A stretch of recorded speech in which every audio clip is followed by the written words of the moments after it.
Okay, folks, sorry about that. I had no audio in my ear, and that would be a pretty bad broadcast, I think. Yeah, so we got that working, and I actually was going to blame you for being a little late in the first place, JB, because, you know, all the bright ideas on the show happen sometime after 8 a.m. Eastern time, and then we have to scurry to Yeah. get things together. JB's like, hey, I'm a scurrier. Coffee Cake Yeah. says he wants to know the weather of the games across the nation this weekend. And I'm like, oh, that's a great idea. But, you know, we can't do anything half-assed on this show. We have to do it, you know, the full way. Certainly so, not. ladies and gentlemen, before your very eyes is the official weather map of the D3 playoffs in round 3. And it may be a little tough to read. We get it. So we even went a little step further here. We certainly can. Look at that. You. Look at weather report So, Frank here. Holy smokes. JB, on the East Coast, we have Cortland hosting Springfield, and it'll be about 30 degrees with snow showers. Again, Salisbury will be hosting Randolph-Macon, and it should be a comfortable 42 degrees with mostly sunny skies. In Alliance, Ohio, Carnegie Mellon will be facing the Purple Raiders of Mount Union, 35 and mostly cloudy. We'll go to Greencastle, Indiana, where DePaul hosts Johns Hopkins under 44 degrees and mostly sunny skies. How about Naperville, Illinois, where Hope, we'll have a guest from Hope in a few moments, takes on North Central under 44 degrees and partly cloudy skies. Waverly, Iowa, hey, why not Bethel at Wartburg? 50 degrees, partly cloudy. We're going to get some of that on the East Coast next week, I hear. No, it's Iowa. Yeah, no kidding. Look at that. No, heaven is Collegeville, Minnesota. Didn't you get the memo? 43 degrees, though, and partly cloudy. Right. And then let's just swing the map to the left. Boom. UMHB will be visiting Linfield at McMinnville, Oregon. 49 degrees, but a 90% chance of rain. Okay, time for traffic and sports. JB, go ahead. Yeah, so as you can see, there'll be a little bit of warmer temperatures for this time of year in the Midwest. I was surprised that we had like 40s and mostly sunny. I mean, today, actually, in places like Naperville and Waverly, it's in the 20s. So it's going to be warming up by 15, 20 degrees in time for these games. So no real weather challenges except for maybe the Cortland game. They're going to play in the snow, but Springfield's a triple option team. I'm sure they'll be able to manage that. Maybe it might be tricky to hang on to the ball in certain cases. We'll see. And then, it'll be interesting to watch how Mary Hardin Baylor adjusts to the cold and the rain. They don't, I know it's usually pretty hot and they deal with moisture in Texas from a humidity perspective, but I haven't seen too many rainy games, down there in Belton. So wet ball drill could be in effect, and both teams high-powered offenses. I mean, honestly, I think this might help the Crusaders because Eaton and the Wildcat offense is definitely a real vertical passing game. You saw on the crunch time highlights, they have 82-yard touchdown runs and all this stuff. So might help the visitors that it's a little bit cold and wet. We started late. We have a guest in the wings, so we're going to get things underway here. But as you know, folks, this is our 33rd show of the season. This is Week 14's preview, third round of the playoffs action. And this is Season 17. Yeah, you don't have enough fingers. Don't worry about it, big guy. Season 17 of In the Huddle.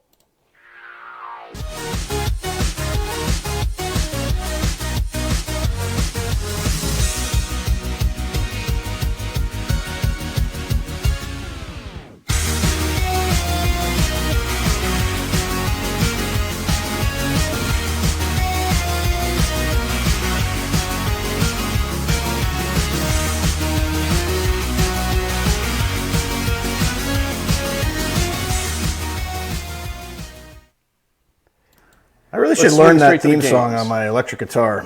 Yeah, you really should. Really maybe torture you. remix it for us next year. We had the wrong date on here, I just noticed, but ignored the date on this. But we've got the pairings for the third round. I'll fix that before the end of the show. But you'll see basically who plays whom when we put this all together here. Susquehanna at St. John's at 1 p.m. Bethel at Wartburg, 1 p.m. all times Eastern here. Springfield at Cortland, noontime. Hope at North Central at 1 p.m. Eastern time. Then kind of a distributed start time. This is kind of how the semifinals work, because the Mary Hardin Baylor Linfield game at 3 p.m. Johns Hopkins at DePaul should be over with by that point, starting at noon. Randolph-Macon to Salisbury at noon. Carnegie Mellon at Mount Union at noon for the only noon pairing there. And we have 1 p.m. pairing, then the mixed bag there as well. Yep. You see up there that Hope at North Central game is being billed as the number one offense versus the number one defense in D3 statistically this season. And so why don't we go to a guest from that school. This is not the quarterback we've heard a lot about on our show from Hope. We'll talk about the other quarterback in a second, because apparently people think that he's hot stuff, the other guy. But Ben Wellman's pretty darn good himself here. And he is with us here, the senior quarterback from Hope College. Ben, thanks for putting up with our little issues we had there along the way, and for your patience, and welcome. How you feeling out there? Yeah, thank you for having me on, guys. I appreciate it, and we're feeling good over in Holland, Michigan. No problem. Talking about Michigan, you guys come from a conference in a state that had a team last year that nobody really was paying much attention to, and little weird things happen along the way. This Alma, obviously, but they beat the 100 or 800-pound gorilla in the bracket. A lot of people felt like in Mount Union last year, around this same time in the whole situation. You guys have maybe even a tougher task coming at you here with North Central, and so the first question is essentially, what's in front of you. How have you guys been sort of mentally preparing and physically preparing, for that matter, for this big game on Saturday in Naperville? Yeah, through the whole season, we've really relied on our preparation through the week. We've leaned on that when it's a big game, and we trust in how we prepare for games. So this week has been nothing different for us. We have kind of had the same practice schedule we've had all year. We have had the same meetings. We are preparing the same way we always prepare, and it's another game for us. And we just want to go out there, take it one play at a time, and give it all we got.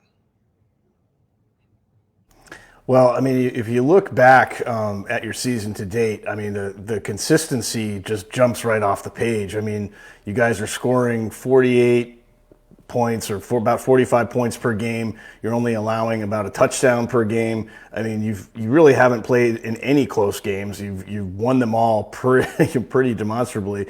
I mean, only allowed 13 points in the first 3 weeks, and then against the former conference champs, you guys won by almost 20, or it looks like 20 plus points there. I mean, what do you think this consistency is? It kind of goes back to what you were talking about, just the the approach that you guys have taken from day one. I mean, because everything here just lines up to me. It's like you guys come out every week. It's the same team. You're scoring 40 something, and you're holding opponents to about a touchdown.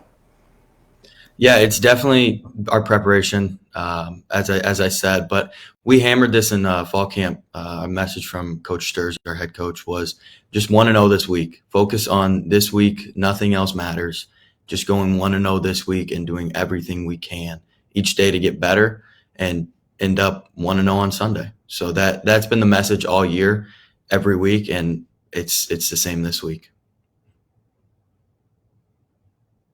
You bring up Coach Sturzma, and we've seen some of your hype videos, or kind of fun videos that you guys, or your sports information department or media department, have released, and he seems to really get into those videos to a certain degree. But you can tell this is not your ordinary coach out there. He is a professor in kinesiology, I think it is, however you pronounce it. I can't pronounce the word, let alone teach the subject. But He seems to be a high academic guy, but seems to also have this wild side too as a coach. Tell us about Coach Sturzma and why you enjoy playing for the guy. The first thing that comes to mind is passion. I mean, the guy loves his life, everything about it. He's passionate about each one of us, and he sees us for who we are off the field as well as kind of the football player. I mean, you have to, as a football coach, you have to, it's a business at the end of the day, and you have to put the best 22 on the field, but he truly cares for us on and off the field. And his passion is undoubted every day. I mean, he turns it on when you step on the field, and most people, turn it off after. It stays on. That guy is an Energizer Bunny, and it is awesome. Yeah, and I can tell from the videos and everything that we've seen, that there is a lot of energy, a lot of positivity, coming there out of Holland. But I want to go to your story a little bit here, Ben. I mean, you're from Illinois, I think, originally, and when I look at your career, you were definitely, it's sort of like it's peaking at the right time. Last week you accounted for 5 touchdowns and a big win over Aurora, but you were like a lot of guys in college football where you start off, only appear in a couple of games, you throw 1 pass, and then 22 you play a little bit more, and 23 comes along and you appear in 10 games, but you threw about like 57 passes for a little over 600 yards. But this year you're over 2,000 yards passing, 20 passing touchdowns, 8 rushing touchdowns.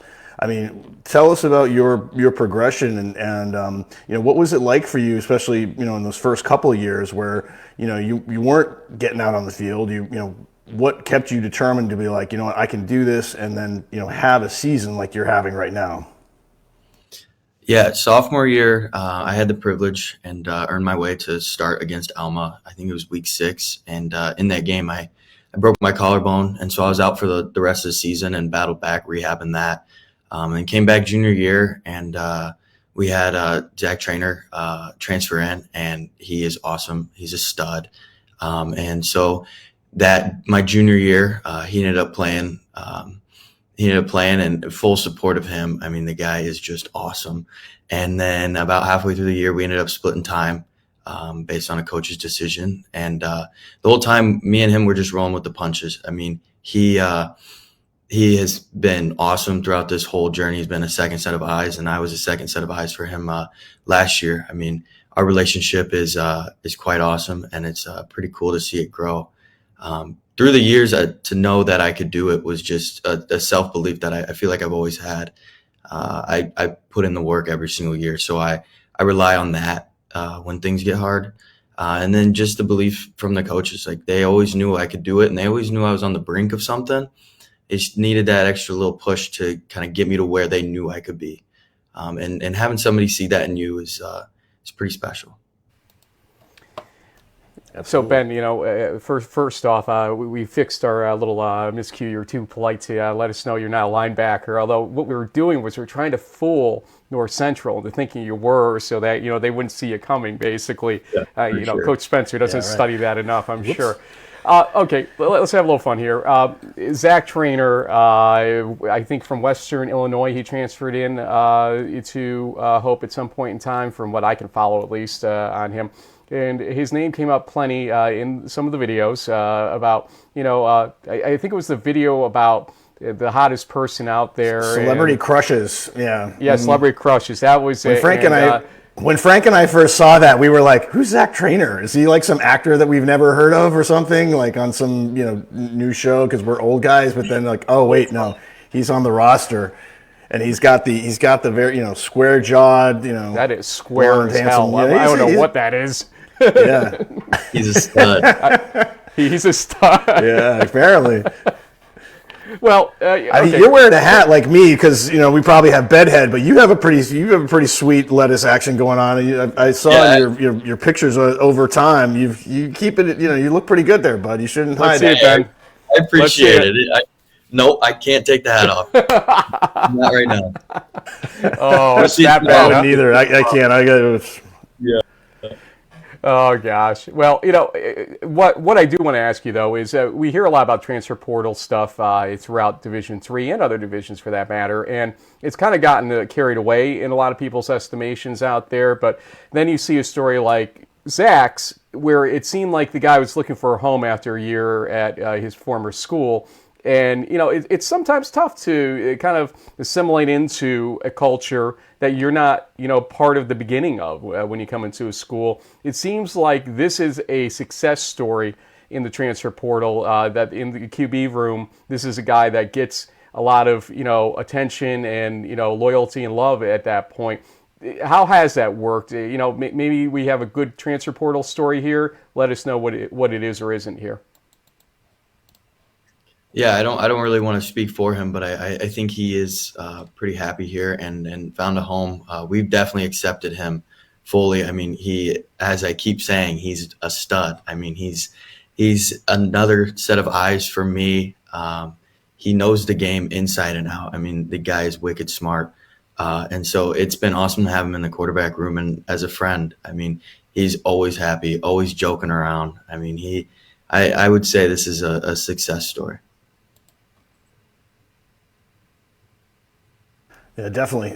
So pivoting towards the big game on Saturday, I mean, I was looking at a little bit at the statistics here. It's kind of mind-boggling when you look at what you guys have accomplished. You're averaging almost 300 yards rushing a game. You've scored 44 rushing touchdowns. You have 8 of those. You've only allowed 2 rushing touchdowns in 11 games.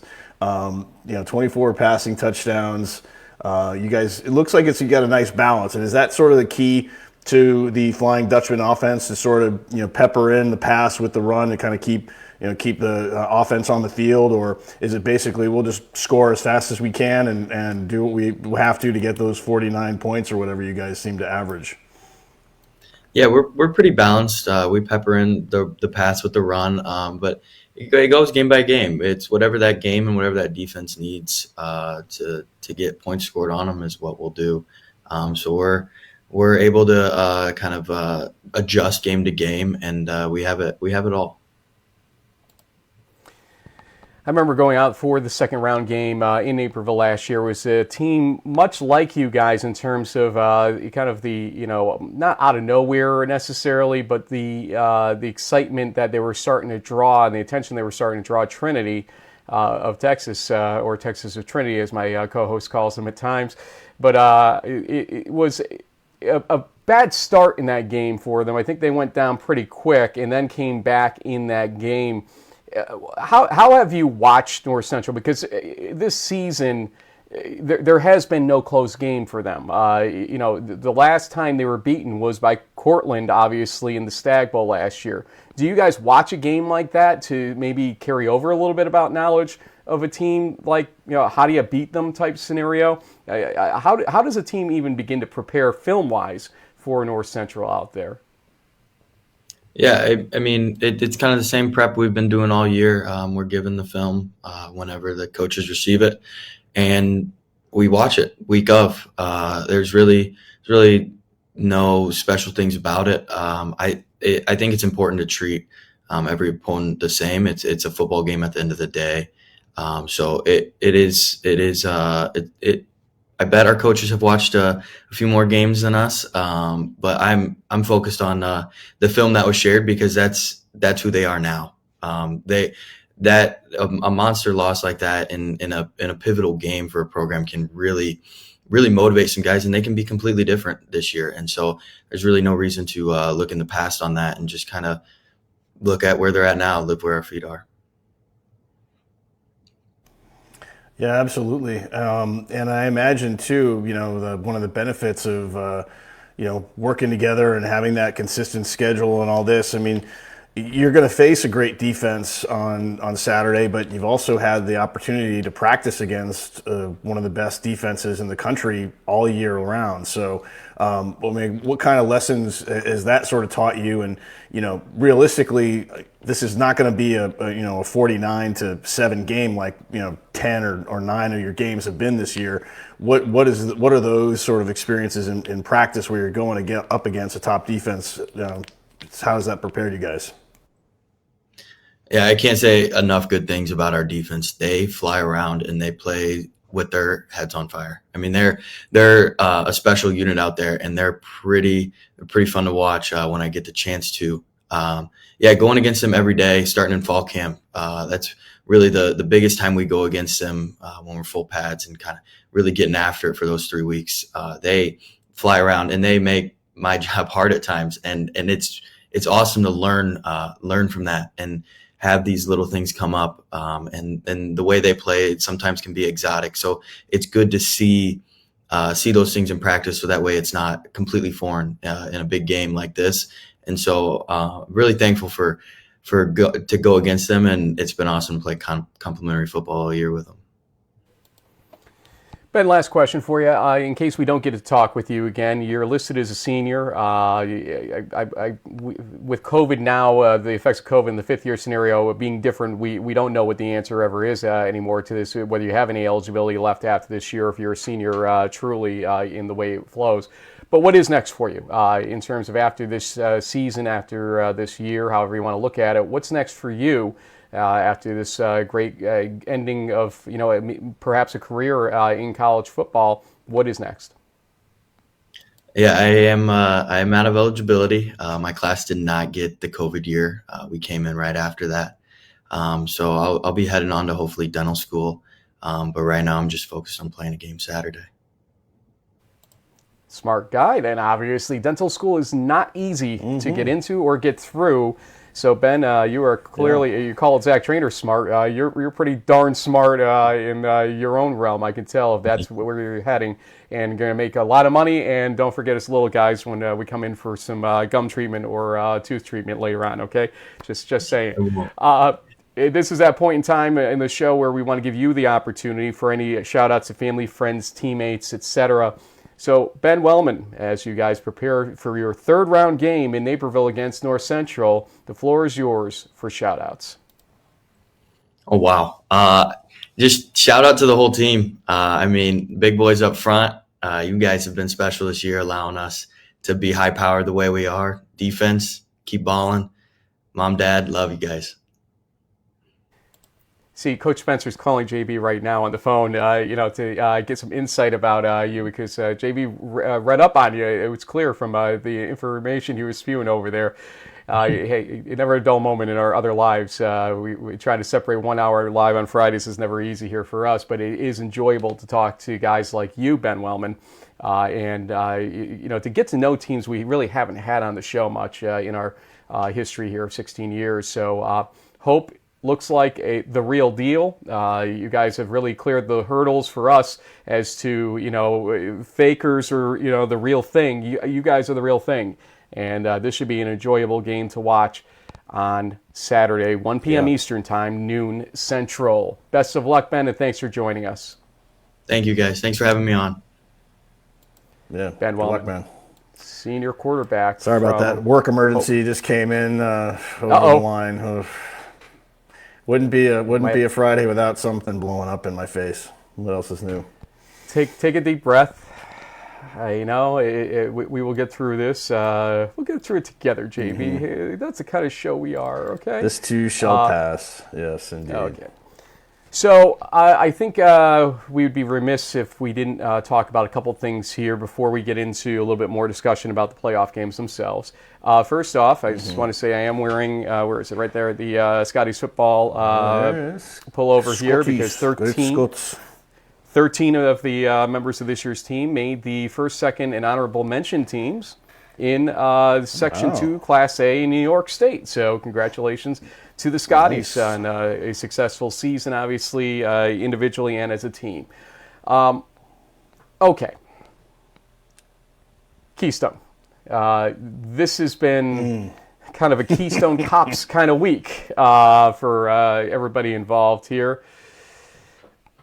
Let's take it from the top here. For those of you that would like the condensed-ish version of how this whole thing played out, where we got our information and everything else, I think we owe you some level of explanation and some insight as to concerns, I think, that came up for us as we looked at this. Now, I have tended to be the front man for breaking news and whatnot out of the two of us, because we look at me as kind of the play-by-play to JB's color on this stuff, and he's the D3FB Huddle handle. I'm the @Frank Rossi handle for a reason.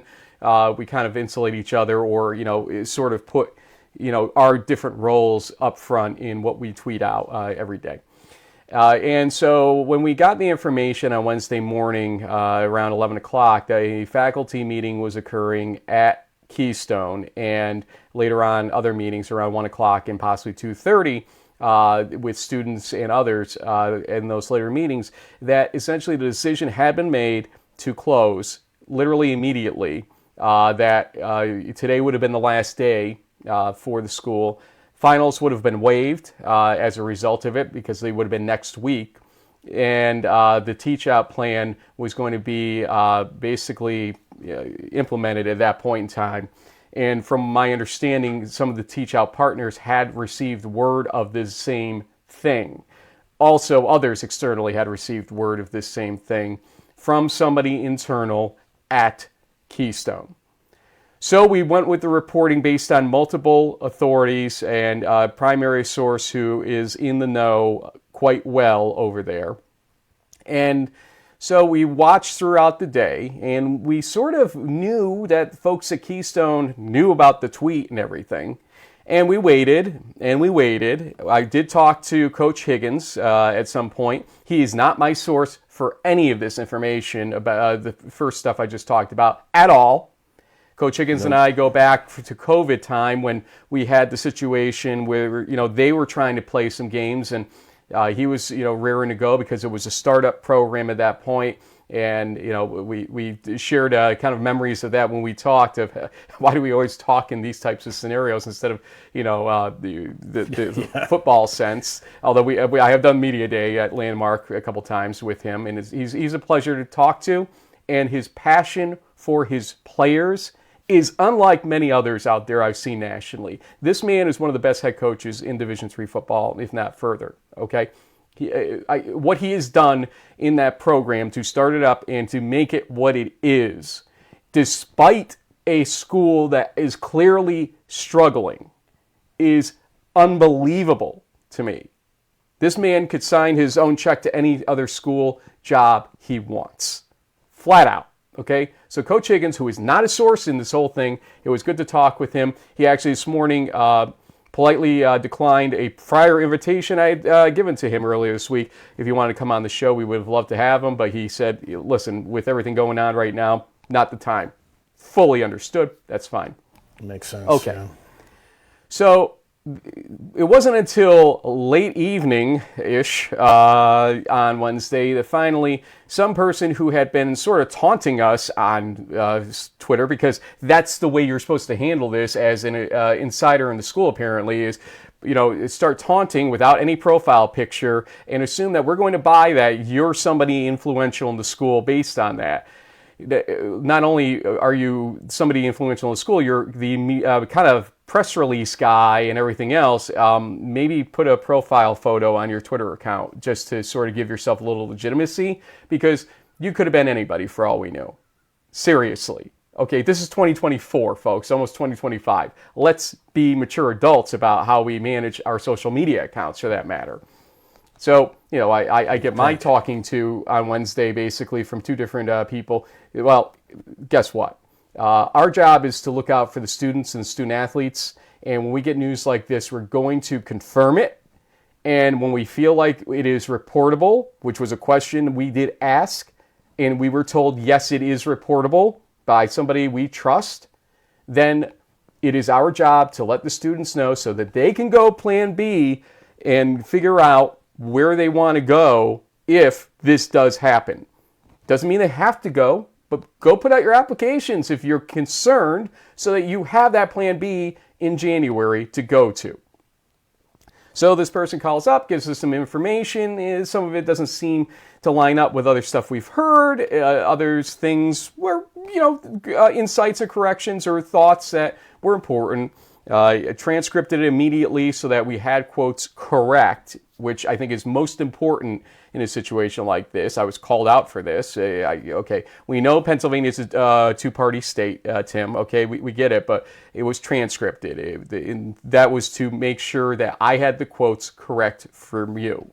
And if you didn't think it was on the record, then I don't know what to tell you. I'm a journalist at heart of this. So it is I don't even get what some of this social media activity was and why even some of this was public the way you made it. But if you were going to make it public, here we go. Okay, learn how to handle your job. Okay, if that was any question in your mind, you say, this is off the record, Frank, or this part is off the record, Frank. That did not happen at any point in time in our discussion. Okay, so we post that, and then somebody actually reaches out to us with some pretty specific information about the entirety of what happened on Wednesday, confirming everything we stated, except that something did change on Wednesday morning, 90 minutes before that meeting where they were going to tell their faculty we're closing.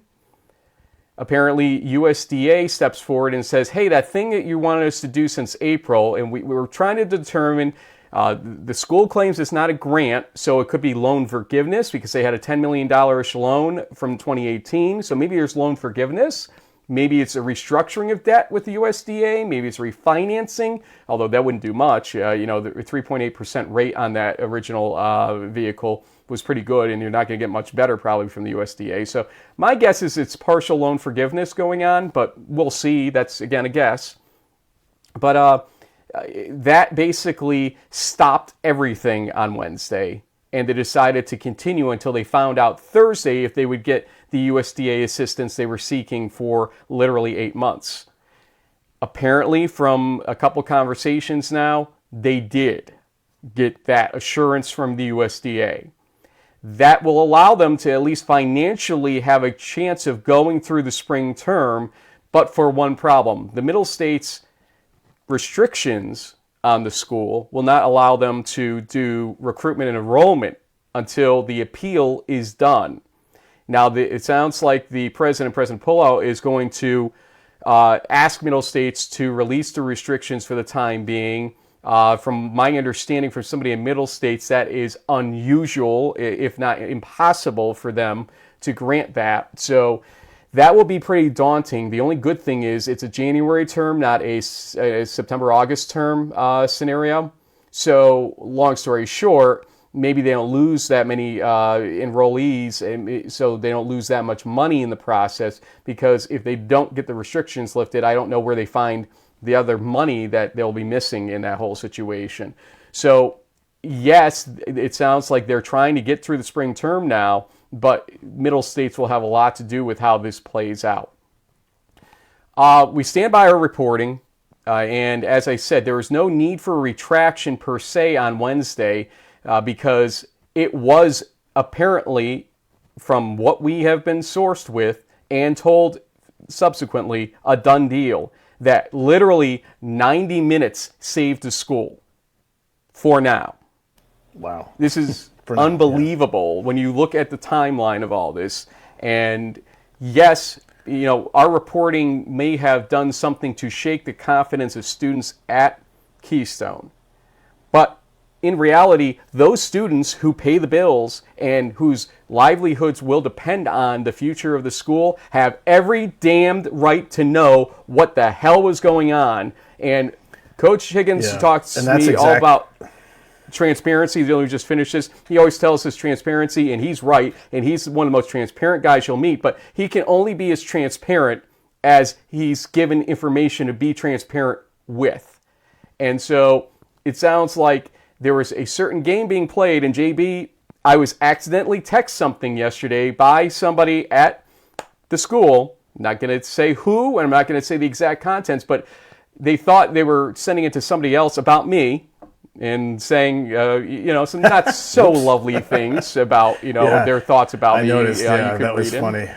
Yep. But what they did confirm was that indeed the president did have discussions with folks about the USDA situation on Wednesday. And he thought that our source was Coach Higgins, and I made it clear, absolutely not. No. Underscored, bold-faced, and everything else. It was somebody else inside your school because they knew it was done. Maybe you should have worked a little faster to get the word out to other people that it wasn't so done, to the people that thought it was at that point. That's not our fault. But You were going to chime in about the idea of, we do it for the students. The information is vital to students. Go ahead. Yeah, I mean, I think the biggest issue that I had with the individual who was, telling you to take this down, it was false information, was it became readily apparent, particularly when we were getting messaged directly by someone that was confirming all this stuff, was that they're trying to cover this shit up to, cover, it's like a CYA kind of operation, and they basically were lying to the students and the families about the current status of the college, and they didn't think enough ahead or plan to have something in place in case this happened. They weren't proactive about it. They were very reactionary. Someone just rang my doorbell. The dog's going crazy. I'll just leave it at that. Well, lying based on, I should be clear here, lying based on the idea of if what we're being told by the school is what they were telling the students as well. It just doesn't wash up with the information that is being shared from other sources right now. So I want to be clear on that. So it's not lining up in a way that I would say is transparent. Okay, we want to keep using that word transparent. We'll use the word transparent. JB's going to go get the door. At this point, there we go. I should be clear here again. We've done this show for 16 years and on video since 2017 and on a more national keel, especially since COVID. COVID is that time when we basically did the You Matter video about the students are what matter in these types of decisions, about shutdowns, about endings of seasons or non-starts of seasons and everything else. And we always encourage the students and student athletes to go out and make their voices heard on these matters. As we say, you matter. And so it's a little bit disappointing when we see folks that don't necessarily always have the student's best interests in mind. I don't know if that's true with the person that we're dealing with directly at the school or not. I'm concerned by some of the tone and approach with some of this and some of the things I've heard along the way. But I will say with confidence at all times, we have done what we can on this show over the years to make sure that you, the students, the student athletes, always came first and continue to. This is not about us gaining followers. We really don't care about our follower set to that degree. We care about you. No. This is why we do it, okay? We told the story on our Crunch Time show that got released yesterday about the $2,500 donation that came out of nowhere the other day. We don't ask for those things. We do not, okay? We appreciate it when it happens like that, but we do the show out of our own pockets generally and without real sense of, we got all these followers, look at those followers. I didn't even know how many followers I had until the other day. I was looking at the follower counts because people were accusing us of it. I'm like, I wonder what our followers are. I don't even know. And I was like, how the hell did I get over 5,000? You have over 10,000, I want to say, or something like that at this point on your version of the account. Something, yeah. It's crazy. We appreciate it, but it's not why we do it. We do it because of our love for Division III sports and the students that comprise it at the end of the day. We're happy that Keystone may continue. They still have some huge hurdles to overcome. Yeah, that'd be great. We hope the best for them, but it's going to be a daunting scenario. If Middle States doesn't cooperate, they're not going to have a full class of recruitment at that school, it sounds like, for some of the sports, and maybe including football. I don't know. You see student athletes from high school trying to reach out to the coaches at Keystone stuff, which, again, kids understand what the social media rules are or aren't on those things. But, it's clear some kids still want to go there and play for the school, and that's great, and more power to them to have the confidence in that school at that point. But also understand that they are under a restriction right now until they're told otherwise, from what I understand. So, again, Keystone, congratulations if you have survived literally by the skin of your teeth on Wednesday, and we'll see where this goes. We hope that the coaches understand why we report the way we do, not just the coaches at Keystone, but throughout the Landmark, as this affects them. I understand that, and I hope the students and student athletes understand as well. It's not an easy decision when we have to go in this situation. We remember the Mount Union situation, the Wheaton situation that we had a report on 5-6 years ago. One school held it against us for a number of years. The other one didn't, actually. It's been nothing but classy with us, despite us having to report their not so great news. But that's our job, okay? Unfortunately, it's not all lollipops and rainbows here on In the Huddle and in Division III football. But thankfully, there's less of these stories than there is in, let's say, conventional situations in other divisions, etc. JB, give you a chance. What would you like to talk about today with a couple minutes we have left here before we have to go into predictions and stuff? Well, I have a really tough decision to make pretty soon, Frank, because I don't know if you noticed, but yesterday there was a release of the Gallardi semifinalists, and now that I'm a voter, I have to decide how to rank these. Like, there's so many great candidates. It's like, how do you pick just like a couple here? And it's funny, as I was looking at the names, I'm like, these are like all the regulars on our show. It's like we're calling their names every week in the highlights of Crunch Time. There's Luke Lennon, Dante Avila Santos. There's Matt Young from Bethel. There's all these great players. Robert Curry. I mean, it's just a who's who of the sport, and to try to so you've done this a couple of years now, Frank. What's your process? Like, how do you decide? I mean, do you look at the stats? How do you look at all these? I mean, yeah, there's, how many is it? Like 16 or 15 guys, or maybe it's 18. There's 18 guys, right? Yeah. So I mean, and all of them are very deserving. Like Jacques Mabin there in kind of the middle center, right next to Luke Lennon. I mean, you saw him have 5 sacks in a game. I mean, this guy was a defensive monster out there. I mean, there aren't a lot of defensive players in this list. So let's be fair. It's like 14 offensive guys and 4 defenders. You've got Zach Boyes on the list. I mean, he was a big reason why Cortland won the national title last year. You got Arsen Shetefan up there. Here, I'll give you the full list from left to right on this, if you want, okay. so that folks understand it. Go. I believe we have, if I just want to measure up, yep, that's right then. Dante Avila Santos from Mass Dartmouth, quarterback, upper left, and so we'll go left to right from there. Brody Bantalina, running back from Pacific, we did not cover really directly this season much, but Zach Boyes, we did, quarterback from Cortland. Destin Chance, I attended the Lake Forest game that Illinois College played, quarterback, very good player, obviously, they just came up short in the game I was at. Robert Corey, the linebacker from Carnegie Mellon, covered one of their games, although they were on the short end of that one. Josh Ehrlich from Susquehanna, quarterback, covered their game last week and against Cortland earlier. A.J. Jackson, running back from Lake Forest, covered that game, as I said. Matt Jung, safety from Bethel, did not cover a game with them. Luke Lane, quarterback, North Central, did cover their game against Aurora this season. Jacques Mabin, the defensive lineman from Del Valle, covered the game where he had the 5 sacks, which is a record in the MAC. Nathan McCahill, quarterback, DePaul, covered the Monon Bell game that they won. Charlie Patterson, linebacker from Hardin-Simmons, covered the game against Howard Payne. Jacob Pugh from Washington and Jefferson, the quarterback, did not cover one of their games. Wanted to, but just didn't line up right.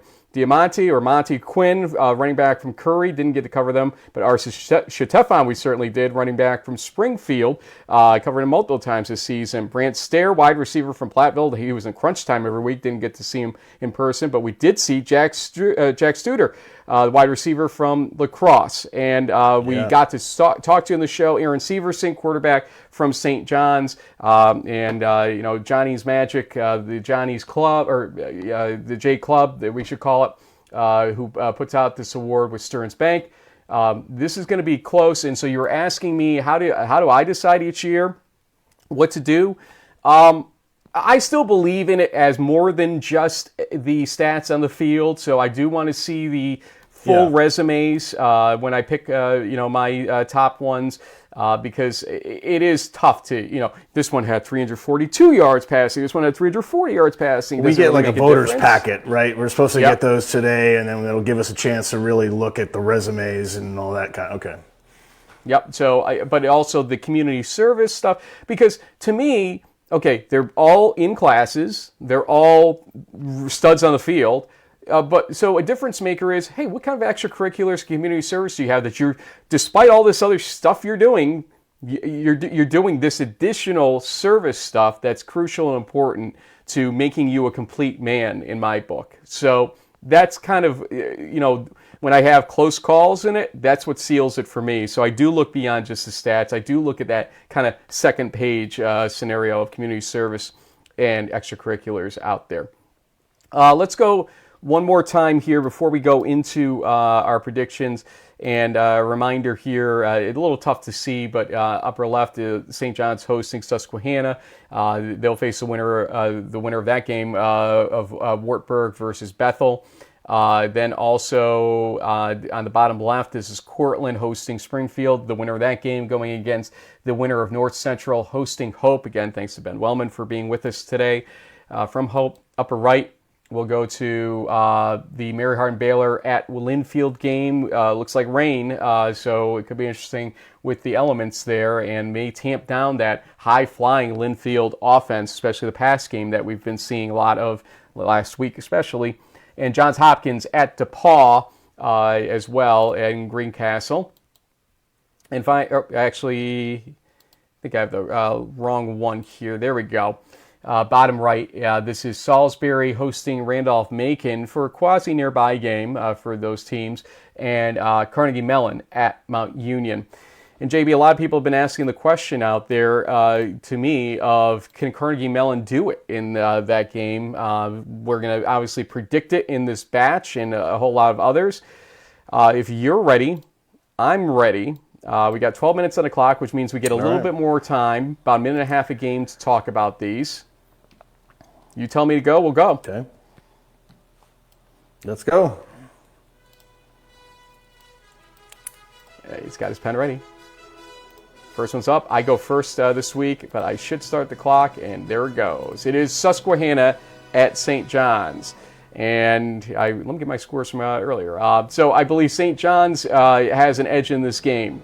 And I'm going to still, despite what I saw from Susquehanna last week against Hobart, I'm going to say Aaron Severson versus Josh Ehrlich, a great quarterback show we'll be seeing, but St. John's will get the edge early and keep it 37-20. Yeah, I think the biggest difference between what we saw in Selinsgrove and what we'll see in Collegeville, Minnesota, where St. John's is based? Yep. Yeah, so, Susquehanna's offensive line basically bodied Hobart's smaller defensive line and linebacking core.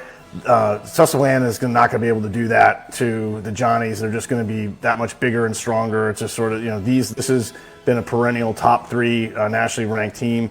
And I think while there could be a potential shootout with the passing game, especially since the weather doesn't look that bad, it's not going to be freezing cold. I think Susquehanna has a fighting chance, but St. John's will wear them down. They're too big, they're too strong. And so I'll take the Johnnies to win this one. Kind of similar score that we saw last weekend, like 24-14. Next up, you'll start Wartburg at Bethel. I think it's Bethel at Wartburg, isn't it? Yeah, it is, and sometime I get that right and wrong. I will fix that right now. Well, I'm gonna go off our buddy Kobe Manzo's D1 Reject Show. They had some good stats on how good Wartburg is at home, and I kind of learned the hard way, last weekend when I picked a bunch of away teams to win, and my record wasn't that great, and home teams went 15-1. So I'm going to probably stick with the Knights. They seem to be a little stronger than we realized, although it wouldn't surprise me if the Royals pull off the upset. But I think this is going to be a low-scoring defensive battle, but I'll take the home team to win it 21-18. I just feel like Bethel is a special team and that St. John's is a specialer team, and that's why they lost twice to St. John's, but it doesn't tell me that Bethel isn't that team. And I think that they are just playing very good football. Even in that second stanza against St. John's, it wasn't like, let's say, lights out from the start type of scenario at all.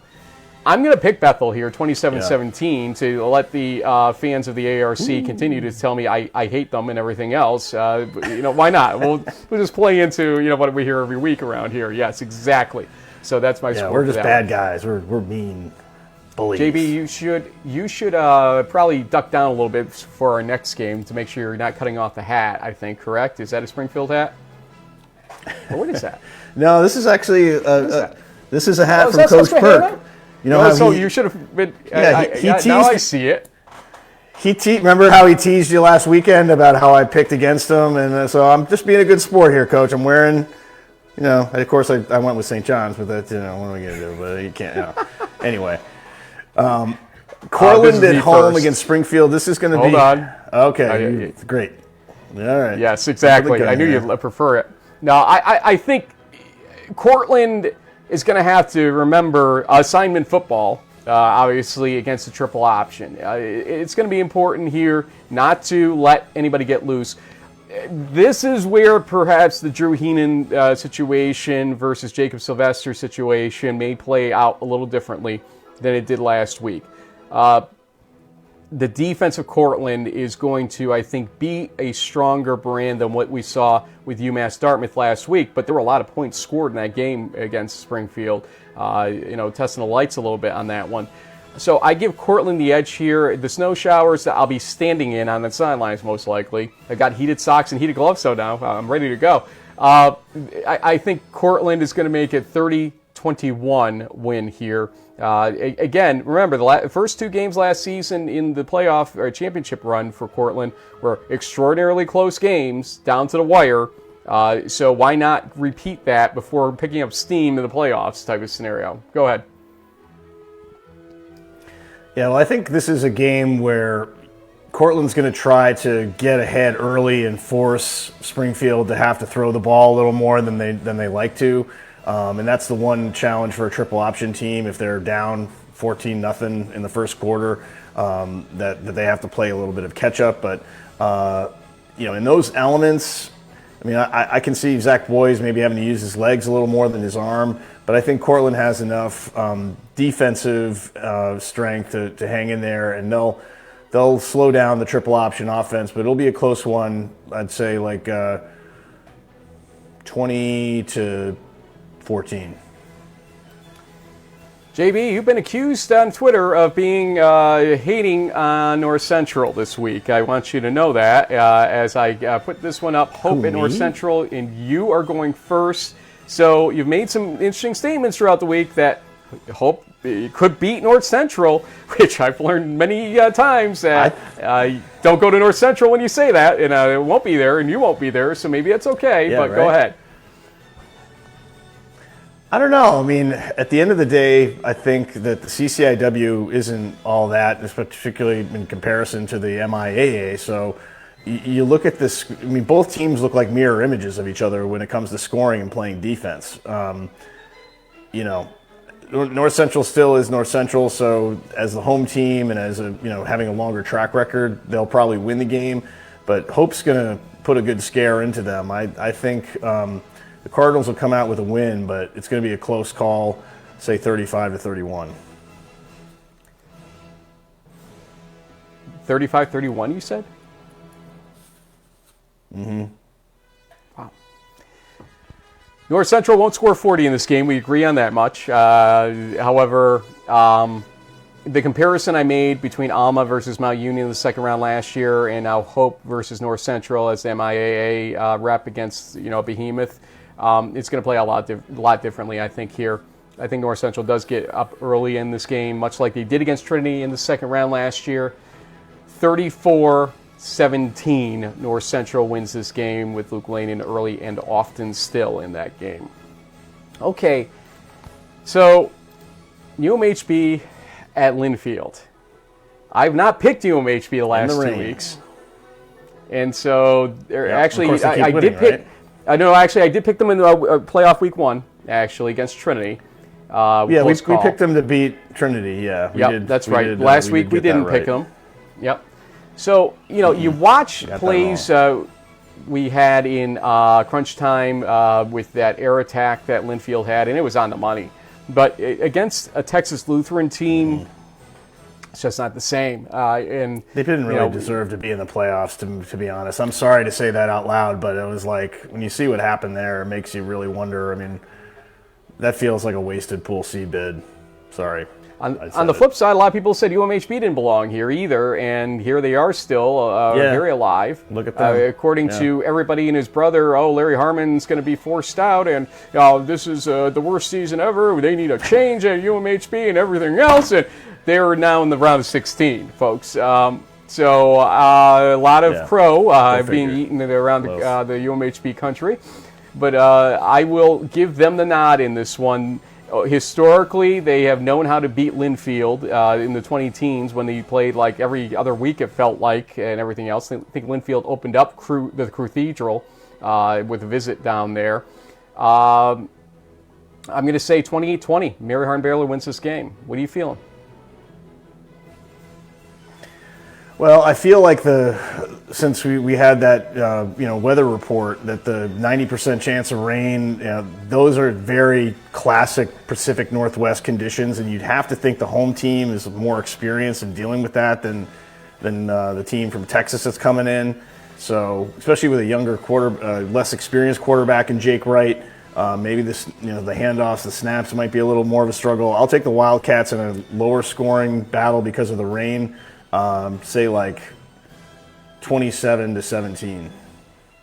Interesting. 2 differences so far, I believe, between us in this one. Down by 5. Yep. Hopkins at DePaul. Will this be a third one? Let's see. You go first.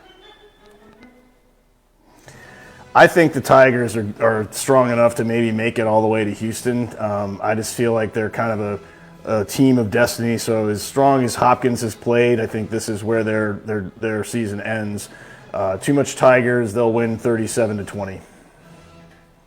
Make it 3 now. Johns Hopkins, I think, with James Ranello, is a very strong team, stronger than I realized for several weeks. Look at and you so go. Wow. I think Will Leger will play a big role in this game if he's healthy enough to go. Obviously, I don't know his full condition. We have seen him in games this season. But I'm going to say that Hopkins' defense has been so good that it continues to be that good. 27-20, Hopkins wins, I have. Okay, let's see if it's 4. Wow. Salisbury versus Randolph-Macon coming up next. I could probably change the slide to reflect this. Randolph-Macon visiting in this game. And in this one, it's tempting to pick Randolph-Macon for me, but Salisbury's just playing so strong. That I have to stick with them right now. They're bringing the NJAC back, honestly, with this and with how Rowan was playing this season and everything. The NJAC's showing some return to favor here after some quiet years in a lot of ways. 24-21, Salisbury, I have winning this game. Yeah, this was a game where I thought the road team might have a chance at an upset, and when you kind of look back at their schedules, I mean, the W&J win definitely turned a lot of heads, but Salisbury, they took it to Hopkins in week 3. They blew out Muhlenberg in week 2. They've been winning their games in a pretty decisive fashion. I mean, Kings was on a run. They were the MAC champs, and they took care of them by 20 points. I just think that Salisbury's back, and they will hold court, and they'll win this game, say 34-23. And finally, you start this one, Carnegie Mellon at Mount Union. As great a defense that the Tartans have, I just feel like, the end of the game last week with, Ben Mills not really playing that much, and his statistics kind of make me think that he's not 100%. And if a quarterback from center can throw for 400 yards and keep them in a game, you know that a team that's got players like Tyler Echeverry are going to – I just feel like Mount Union's going to surge a little bit late in this one, and I'll take the Raiders to win it. I think, the Tartans' defense will keep it close for a while, but eventually Mount Union pulls away and we'll win it 35-20. I have 37-20 Mount Union winning. I think it really did feel like Carnegie Mellon has been backing their way into and during the playoffs a little too much. I think they're just I don't know banged what's up. going on. I think that might be it, but whatever it is, looking at how the other Pac teams fared ultimately, I think that it tells me that the Pac is down a step from last year. This is not the right time to be down a step against a team like Mount Union. 37-20, I have Mount Union winning this game. Want to go back to the weather forecast real quick here? Sure, why not? We did get one other question from a fan of if we could pick anybody in Division III football, I guess maybe present or past, that we would want to interview on the show. Who would that be? There's a long potential list there of possibilities. Maybe Larry Karras. I know we've like you said, we've had some bumps in the road with Mount Union over the years, but Lenny Reich, who passed away a few years ago, was always a good friend and advocate, and so obviously from a D3 history perspective, a lot of history there with the Raiders, and 35 and mostly cloudy is not bad weather conditions. I mean, it kind of blows me away that here we are in the first weekend of December, that in the Midwest we're getting 40s and 50-degree temps. I mean, it's warmer in Iowa than it's in Maryland and upstate New York. It's like 20 degrees difference. So that's crazy. And then we've got the 49 degrees and wet ball drill out there in Oregon. So should be some great matchups. It's still kind of a bummer that they're a little packed in. We've got 4 games at noon, 3 at 1, and then we've got the 3 o'clock kickoff, which will obviously get a lot of its own sort of focus, because all those other noon games will be over and most of the 1 o'clock Eastern kickoffs will be wrapping up around 3:30. So should be a great day. Some great matchups. I mean, you look at the schedule. It's almost every single team in this round is ranked in the top 25. I know Randolph-Macon and Mary Hardin-Baylor technically aren't, but they have been earlier in the season or other parts of the season. And honestly, both the Yellow Jackets and the Crusaders are, when all is said and done, may end up in the top 25 when it's all wrapped up and done. So some great matchups. From a numbers perspective, the closest one is really Susquehanna and St. John's. So we'll see how these Riverhawks do. We'll end with this on the screen, because this is what matters. These 16 teams are the last of who we've got to discuss and watch in Division III. That's an accolade in and of itself, with a 40-team field now. Basically, this is the top 40% of that field because of the way this plays out now with the extra 8 teams. So congratulations to these teams, but only 8 will make it to the next week for 4 more games then 2 semifinals, and then a championship. In January, for the first time ever, we'll talk about Division III football with a game to go still, obviously. So let's be ready for that. JB, we won't even ask you how to watch this because it's pretty self-evident. You have 4 games to choose from. There it is. Check that. 4 at noon, 3 at 1 p.m., and 1 at 3 p.m. Eastern Time, or whatever your time zone may be across the country. So here we go. I'll be at Cortland for the Springfield game with video as always. So look for us on X there. Yes, it will be cold. But also Frozen look Mare. for X updates from JB. Again, to the Keystone family, we still wish you well, no matter if you were bullying us or not on social media. We still wish the school well, the students even better, and the coaches there that we are friends with. Nothing but success, no matter what happens here. So we'll see you all soon on Crunch Time next week, but in the meantime on X. Thanks for joining us. Stay warm out there.